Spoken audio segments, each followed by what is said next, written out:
विद्यार्थी मित्रांनो, आपण आता रेषाखंडाचे एकरूपतेचे गुणधर्म, रेषाखंडाचा मध्यबिंदू, रेषाखंडाचे अंत्यबिंदू, रेषाखंडाची लांबी, रेषाखंडाचे लहान मोठेपणा, त्याच्यानंतर किरण आणि विरुद्ध किरण याची माहिती घेतली.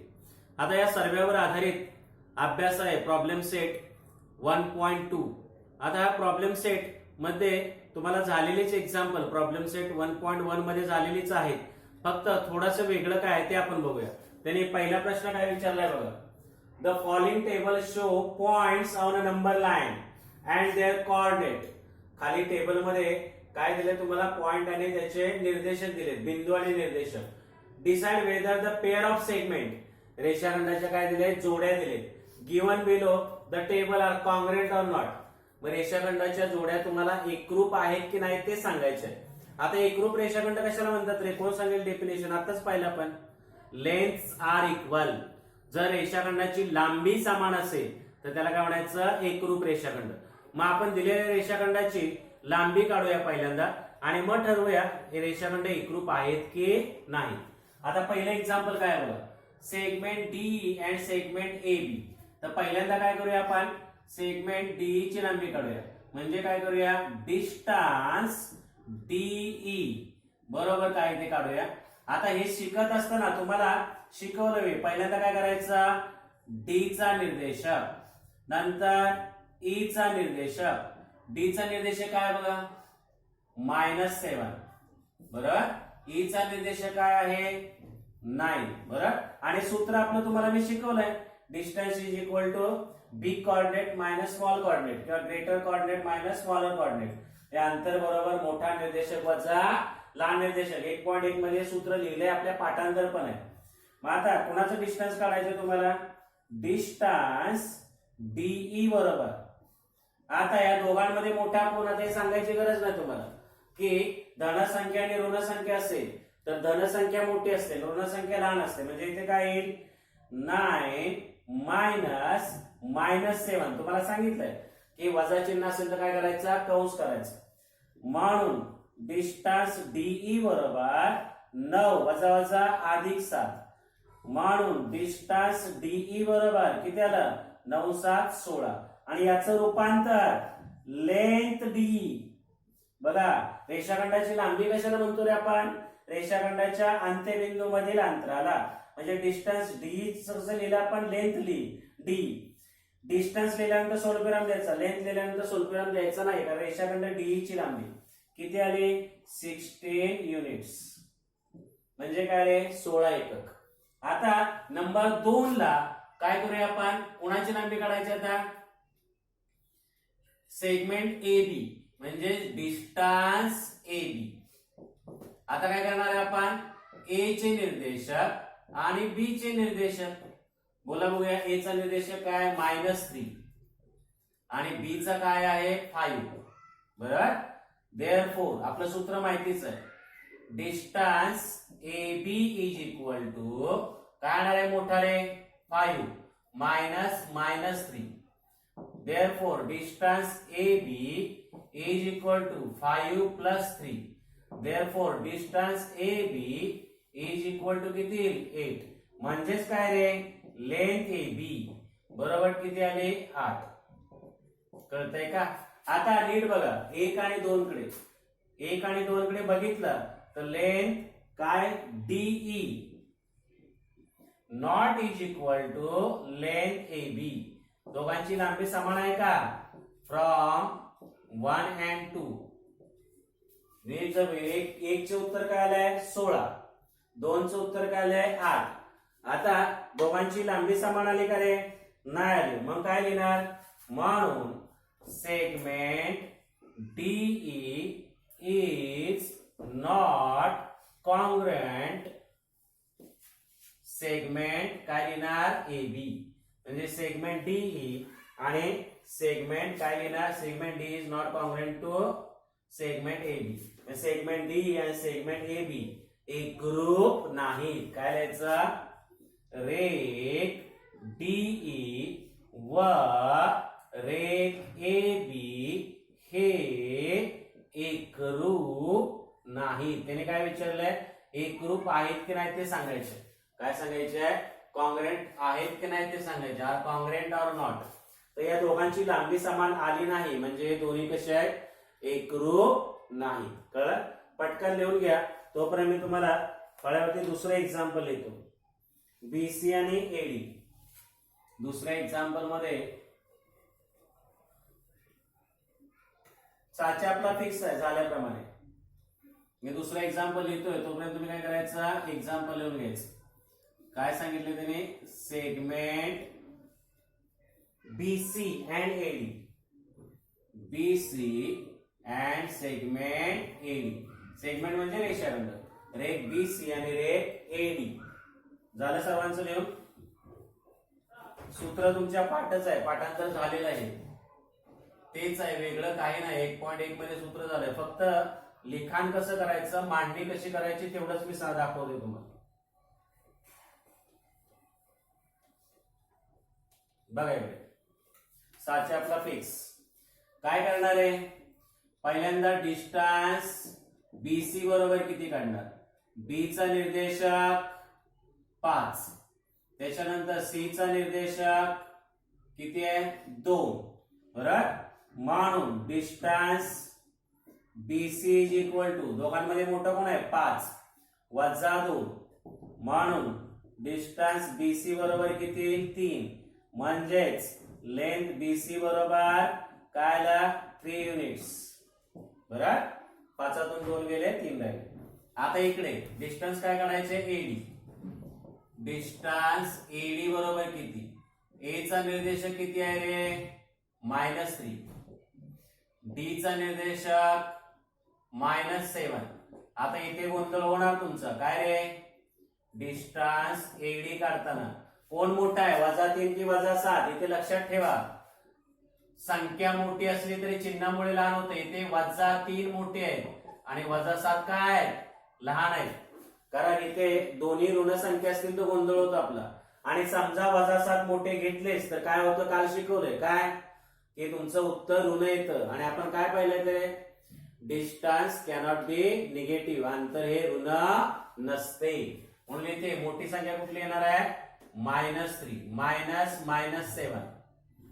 Therefore, distance AD is equal to -3 + 7. वजा वजा काय येईल अधिक, म्हणून distance AD is equal to, आता भिन्न चिन्ह असतील तर वजाबाकी करून मोठ्या संख्येचे चिन्ह, 7तून 3 गेले 4 आणि मोठ्या संख्येचे चिन्ह म्हणजे अधिक. आता म्हणून लेंथ AD बरोबर किती आली रे 4 युनिट्स, एकक 4 एकक.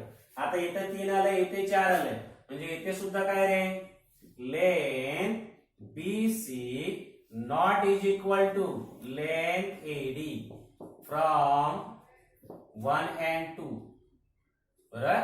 एक विधान 1 व 2 वरून काय झालंय, दोघांची लांबी समान नाही. म्हणून काय लिहाल, segment BC is not congruent to segment AD. म्हणजेच काय रे, रेख BC व रेख AD हे एकरूप नाहीत. कळतंय का, काय एकरूप नाहीत रे, लांबी समान नाही. आपण रेषाखंड एकरूप कशाला म्हणतो, दोन रेषाखंडाची लांबी समान असेल तर. पटकन एक्झाम्पल लिहून घ्या, तोपर्यंत मी तिसरं एक्झाम्पल लिहितो.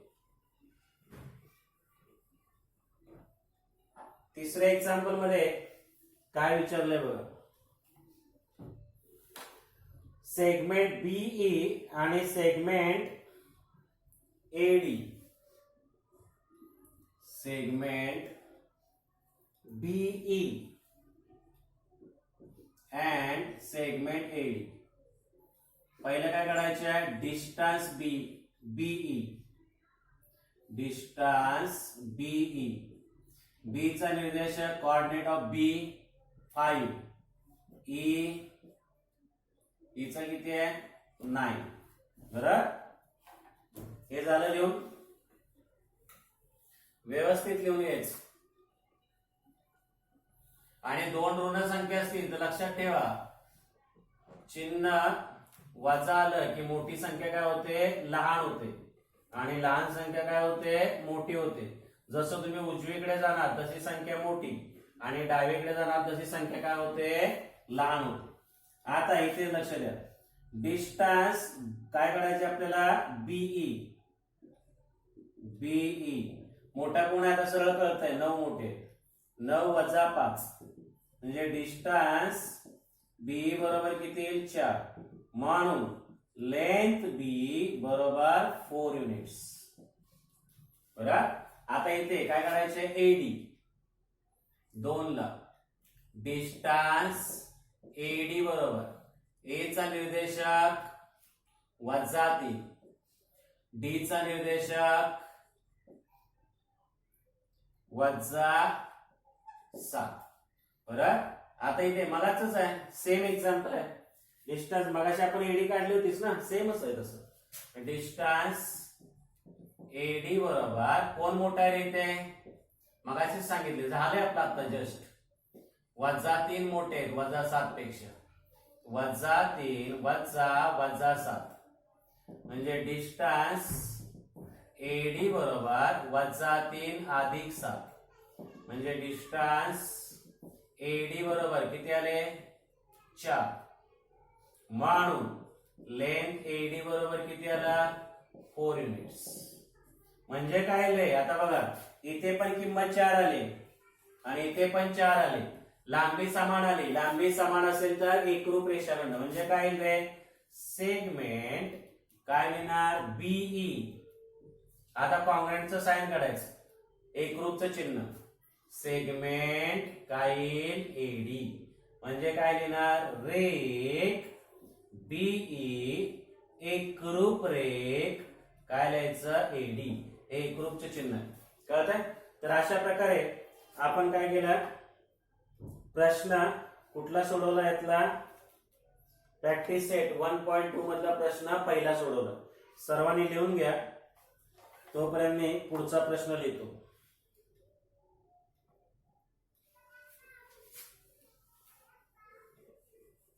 लिहून झालं की सांगा मला. आता आपण प्रॉब्लेम सेट 1.2 मधला कुठला प्रश्न पाहणार आहे, दुसरा प्रश्न. दुसऱ्या प्रश्नामध्ये काय दिलंय बघा, एक प्रश्न लिहून झाला की लगेच दुसरा प्रश्न लिहायचे तुम्ही. बघा काय दिलंय, M is the midpoint of segment AB. AB is equal to 8. Then find the length of AM. आता midpoint ची डेफिनेशन कोण सांगेल, point M is midpoint of segment AB. असं कधी म्हणता तुम्ही, काय दिलंय बघा, question number 2. Question number 2, point M is midpoint of segment AB. बरोबर. आणि काय दिले रे, if AB is equal to 8 आणि काय करायचं आहे, then find काय सांगितलंय, AM किती असेल, काय विचारलंय, AM किती असेल. बरोबर. आता समजण्यासाठी तुम्हाला आकृती काढतो मी, समजण्यासाठी नाही काढली तरी चालेल, पण समजण्यासाठी आकृती काढतो. या एक्झाम्पलला आकृती नाही काढली तरी चालते, पण आपलं वैशिष्ट्य काय ठरलंय रे, की आकृती काढल्यानंतर आकृतीचे फायदे सांगा. कोण सांगेल, आकृतीचे काय फायदे असतात, उत्तर येत नसेल ते येतं आणि काय होतं रे, आलेलं उत्तर बरोबर असतं. बरोबर. M is midpoint of segment AB. काय A', M', B and AM is equal to MB. आता इथे AB ची लांबी तुम्हाला काय दिली आहे, 8 दिली. याचा अर्थ तोंडी सांगाल तुम्ही, A किती असेल, 4 आणि A किती असेल, 4. AM विचारले तरी 4 येईल, MB विचारले तरी 4 येईल. बरोबर. मग लिहिताना कसं लिहायचं बघा, point M is midpoint of segment AB. बिंदू M हा रेख AB चा मध्यबिंदू आहे. मराठीवाले कसे लिहिणार, बिंदू M हा रेख AB चा मध्यबिंदू आहे. म्हणून AM विचारला असेल AM. AM is equal to 1/2 AB. कारण हे दोन्ही सारखे आहेत, याचा अर्थ AM ची लांबी किंवा MB ची लांबी AB च्या कशी असेल रे, अर्धी असेल. म्हणून AM is equal to 1/2 into 8. म्हणून AM इज इक्वल टू किती येईल रे, 4 युनिट्स. अतिशय सोपं आहे. आणि तुम्हाला समजा MB विचारलं तर MB सुद्धा किती येणार, 4च येणार. आणि उलट दिलं समजा, ही 4 दिली आणि AB विचारली तर इथं 4 लिहायचे, 2चं पक्षांतर करायचे, 4 दुनी 8. अर्धी दिली की मोठी काढता येईल, मोठी दिली की अर्धी काढता येईल. लक्षात येते. असं सेम एक्झाम्पल तिसरं आहे बघा. थर्ड एक्झाम्पल इथे काय दिलंय बघा, पॉइंट P दिलाय, सेम आहे. Point P is midpoint of segment CD. आणि इथे CP दिलंय. If CP is equal to 2.5, find CD, then find CD. बरं, सेम एक्झाम्पल आहे. आकृती काढायची असेल तर काढा, नाही काढली तरी चालते. सेगमेंट कुठलं सांगितलंय, CD. आणि P काय सांगितलंय, मिड पॉइंट. आणि CP ची लांबी दिली, किती दिले, 2.5. तर CD ची लांबी काय असेल, हेच तुम्हाला सांगितलं होतं ना उलट लेखा सोडवायचं. तोंडी सांगायला तर ही 2.5 आहे, म्हणजे ही सुद्धा किती येईल, 2.5. 2.5 आणि 2.5 म्हणजे ही किती झाली, 5. कसं लिहिणार उत्तर, point P is midpoint of segment CD. बिंदू P हा रेख CD चा काय आहे, मध्यबिंदू आहे. म्हणून CP बरोबर 1/2 CD. आता इकडे बघा, AB ची लांबी AB च्या खाली टाकल्या, तर इथे CP ची दिले, म्हणजे 2.5 गुणिले 1/2 CD. आता 2.5 गुणिले 2 बरोबर CD. गुणाकार येतो का, बरोबर ना. 5 गुणिले 10, 2 दुनी 4 आणि 1 5, म्हणजे किती येणार, 5. म्हणजेच काय आलं रे, लेंथ लिहिलं तरी चालेल. CD बरोबर 5 युनिट्स. कळतं ना. तसं इथे लेंथ AM बरोबर 4 युनिट्स. कळतंय, लक्षात आलं. सेम एक्झाम्पल आहे. मोठी किंमत दिली, अर्धी काढायची आहे, अर्धी दिले, मोठी काढायची. कळतंय. अशा प्रकारे आपले किती एक्झाम्पल झाले, 3. आता आपण सेम एक्झाम्पल तसं दिलंय. चौथं एक्झाम्पल बघा, अतिशय सोपं आहे. चौथ्या एक्झाम्पल मध्ये हे दुसरं आणि तिसरं सेम होतं.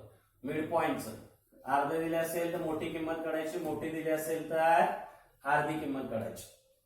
चौथं एक्झाम्पल लिहितो, तोपर्यंत तुम्ही काय करा, तिसरं लिहून घ्या. चौथं काय दिलंय बघा, AB is equal to 5 centimetre. If AB is equal to 5 centimeter, then BP is equal to 2 centimeter. Then AP is equal to 3.5. AP is equal to 3.5 centimeter. तर काय सांगितलंय, compare the segment. Then compare the segment. म्हणजे काय रे, तुलना करायची. कुठला मोठा आहे आणि कुठला लहान आहे, काय करायचंय, तुलना करायची. आता इथे आन्सर मध्ये कसं सोडवाल रे, अतिशय सोपं आहे. मगाशी सांगितलं तुम्हाला, आन्सर मध्ये अतिशय सोपं आहे. आन्सर मध्ये कसं, तुम्हाला काय दिलंय, AB is equal to 5 centimetre, BP is equal to 2 centimetre आणि AP is equal to 3.5 centimetre. मग उत्तरचा क्रम लावा किंवा चढता क्रम लावा. म्हणजे इथे काय येईल, 5 पेक्षा लहान कोण आहे, 3.5 आणि त्याच्यापेक्षा लहान कोण आहे, बघा इकडे 5 पेक्षा लहान 3.5 आणि त्याच्यापेक्षा लहान 2. म्हणजे 5 कोणाची किंमत आहे, AB ची. बरोबर, 3.5 कोणाची किंमत आहे, AP ची. आणि 2 कोणाची किंमत आहे, BP ची. म्हणजे हा सर्वात मोठा असेल, हा सर्वात लहान, हा काय असेल, इन बिटवीन किंवा लेंथ दिलं तरी चालेल. लेंथ AB, लेंथ AP आणि लेंथ BP. हे अतिशय सोपं आहे. अशा प्रकारे आपण पहिले 4 एक्झाम्पल घेतले. याच्यानंतर लगेच आपण 5वं आणि 6वं एक्झाम्पल घेणार आहे. आता आपण इथेच थांबतोय. धन्यवाद.